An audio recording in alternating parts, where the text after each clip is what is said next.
Additional IG special branch Rao Abdul Karim को IG Punjab तैनात करने का फैसला कर लिया गया है। वफाकी काबीना से सर्कुलेशन के जरिए मंजूरी ली जाएगी, जिसके बाद बाज़ाब्ता तौर पर नोटिफिकेशन भी जारी कर दिया जाएगा। हमारे साथ मौजूद है डॉनिस के रिपोर्टर वसीम रियाज, उनसे जानते हैं। वसीम, बताइएगा ये फैसला कब हुआ, किन वजूहात की बिना पर, और कब तक इस पर अमल दरामद होगा?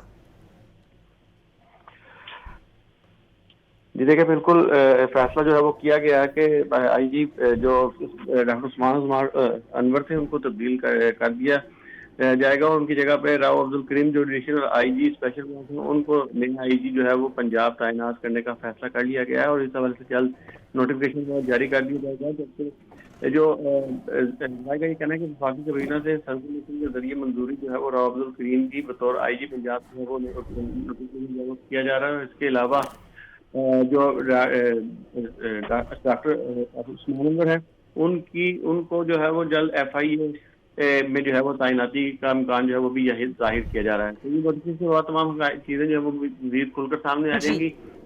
अभी ये जो है वो ये वज़ीर आला पंजाब ने भी इस बात की मंजूरी जो है वो दे दी है। जी, वज़ीर आला पंजाब ने इसकी बाज़ाब्ता तौर पर मंजूरी दे दी है। वसीम, बहुत शुक्रिया, आप हमें अपडेट कर रहे थे इस बारे में।